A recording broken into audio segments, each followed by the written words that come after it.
আসসালামু আলাইকুম। সমসাময়িক বিষয় নিয়ে সবসময় কথা বলি, কিন্তু রিসেন্টলি আপনার ফেসবুক বলেন, সোশ্যাল মিডিয়া বলেন এবং পেপার পত্রিকা বলে যে বিষয়টি খুব বেশি আলোচিত হচ্ছে সেটা হচ্ছে মাননীয় প্রধানমন্ত্রীর তথ্য বিষয়ক উপদেষ্টা জাহিদুর রহমান সাহেব, যিনি প্রতিমন্ত্রীর পদমর্যাদায় ইন্ডিয়াতে একটা সেমিনারে ঢুকতে গিয়েছিলেন। ইন্দিরা গান্ধী ইন্টারন্যাশনাল এয়ারপোর্টে তার সাথে অসৌজন্যমূলক ব্যবহার করা হয়েছে এবং তাকে দীর্ঘক্ষণ বসিয়ে রাখা হয়েছে, যে কারণে উনি আবার বাংলাদেশে ব্যাক করেছেন। বিষয়টি দেশবাসী এবং আমরা কোন দৃষ্টিভঙ্গি থেকে দেখছি। প্রথম কথা হচ্ছে যে আমরা নেইবার, আমরা ইসলাম ধর্মে বিশ্বাসী। ধর্মীয় দৃষ্টিভঙ্গি থেকেও বলি, সেটা হচ্ছে যে আমার প্রতিবেশীর খোঁজ খবর নিয়ে আমাকে ঘুমাতে হবে। এটা আমার ধর্মীয় একটা আদর্শ। সে প্রতিবেশী হিন্দু না খ্রিস্টান না বৌদ্ধ, সেটা কিন্তু ধর্মীয় কোনো আমাদেরকে স্পেসিফিক্যালি করা হয়নি। তো প্রতিবেশীর সাথে সৌজন্য বিহেভ করাও আমাদের একটা নৈতিক, শুধু না ধর্মীয় দায়িত্ব। এখন মাননীয় প্রধানমন্ত্রীর উপদেষ্টা, উনি হচ্ছেন প্রতিমন্ত্রী, ওনার রেড পাসপোর্ট থাকা এটা একটা খুব স্বাভাবিক একটা বিষয়।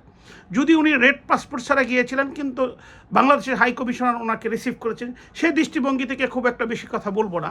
কিন্তু একটি কথা আমার আপনার সকলের চেয়ে উনি ভালো জানেন যে ওনার ইন্ডিয়ার ভিসা ছিল না, কিন্তু সেখানে হাই কমিশনার ছিলেন। ভিসা যদি না থাকে, আমি যখন প্রসিডিউরাল কোনো ম্যাটার মেনটেন করবো, তটা কতটুকুভাবে করতে পারবো।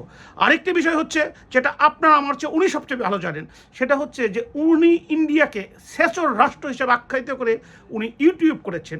ইন্ডিয়া একটি পার্শ্ববর্তী রাষ্ট্র, তাকে যদি সেচর রাষ্ট্র হিসেবে বলা হয়, তাহলে তার রাষ্ট্র এবং তার জনগণ কীভাবে দেখবে?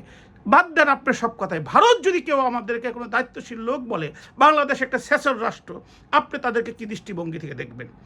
শেখ হাসিনার আমলে যখন মোদি সাহেব এখানে আসতে চেয়েছিলেন, আমি কিন্তু জোর প্রতিবাদ করেছি। কী কারণে আমাকে গ্রেপ্তার করে নাই ওনারা ভালো জানেন, কিন্তু আমি বলেছি যে গোলাম আজম আদবানি দুই দেশের দুই খুনি, কারণ এই ধর্মকে ব্যবহার করে ওই মোদিরা রাষ্ট্রীয় ক্ষমতা অধিষ্ঠ আছেন।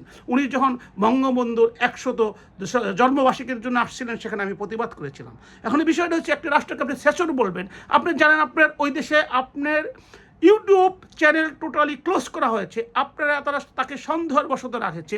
সেইখানে কেন আপনি এই সব জিনিস দূরীভূত না করে, আমি মনে করি আপনি সরকারকে কোনো অসৎ উদ্দেশ্যে বিব্রত করার জন্য গিয়েছেন। কারণ পার্শ্ববর্তী রাষ্ট্র বাংলাদেশের চেয়ে অনেক গুণ বড়, চারোদিকে তারা ঘেরা, সামনে আছে বঙ্গোপসাগর।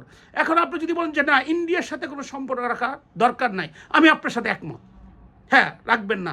যারা যদি তাদের আধিপত্যবাদ যদি আমাদের উপর আশ্রয় করে, আমাদের স্বাভাবিক জীবনে যদি তারা একটা ফ্যাক্টর হয়ে দাঁড়ায়, সহজভাবে আমরা যদি সাধারণ জীবনযাপন না করতে পারি, অবশ্যই রাখবেন না। সেক্ষেত্রে আপনাদের কি এই ক্ষমতা আছে 48 ঘন্টার মধ্যে ইন্ডিয়ান হাই কমিশন বাংলাদেশ থেকে বের করে দেওয়ার? আপনাদের কি সেই ক্ষমতা আছে যে ইন্ডিয়ার সাথে কোনো প্রকার সম্পর্ক না রেখে বাংলাদেশের মানুষ এবং বাংলাদেশ শান্তিতভাবে বসবাস করতে পারবেন? তাহলে রাষ্ট্র পরিচালনার ক্ষেত্রে সাধারণ মানুষ যে দায়িত্ব পালন করুক না কেন, যারা রাষ্ট্র পরিচালনার মধ্যে থাকবেন, যারা আমাদের ভাগ্য বিধাতা হিসাবে থাকবেন, তাদেরকে অবশ্যই দায়িত্বশীল ভূমিকা পালন করতে হবে। আপনি মাননীয় প্রধানমন্ত্রীর উপদেষ্টা, আপনি কিভাবে একটি রাষ্ট্রকে সেচর রাষ্ট্র বলতে পারেন? এবং সেই রাষ্ট্রে আপনি ডিপ্লোম্যাটিক পাসপোর্ট ছাড়া, এবং ডিপ্লোম্যাটিক পাসপোর্টে ভিসা লাগে না, সেইখানে যাওয়ার আগে আপনি কেন আপনার প্রটোকলকে আরও ফাইনালাইজ করলেন না এবং আপনার ব্যবস্থা করলেন না? সে বিষয়টা জাতি হিসেবে, আমরা এই দেশের নাগরিক হিসেবে জানতে চাই। বরং এই বিষয়টি নিয়ে দুই দেশের মধ্যে যে উত্তেজনা বিরাজ করছে নাগরিকদের মধ্যে, পেপার পত্রিকায় যেটা আসছে, সেটা যারা ব্যবসা করেন এই দেশে, আমি আমার কথা বলছি না, যারা ভারত থেকে এবং বাংলাদেশ থেকে ব্যবসা করেন, অনেক বাংলাদেশি পণ্য ভারতে যায়, অনেক ভারতীয় পণ্য বাংলাদেশে এসে আমাদের প্রতিদিনের জীবনযাত্রার সাথে তারা প্রভাব ফেলে। আপনাদের আমি মনে করি দায়িত্বহীন, এবং আপনাদের এই যে বিভিন্ন ধরনের বাক্যচয়ন, সেচর রাষ্ট্র, এইসব কথার কারণে আজকে আমরা জাতি হিসেবে বিব্রত, সমস্ত মানুষ হিসেবে বিব্রত।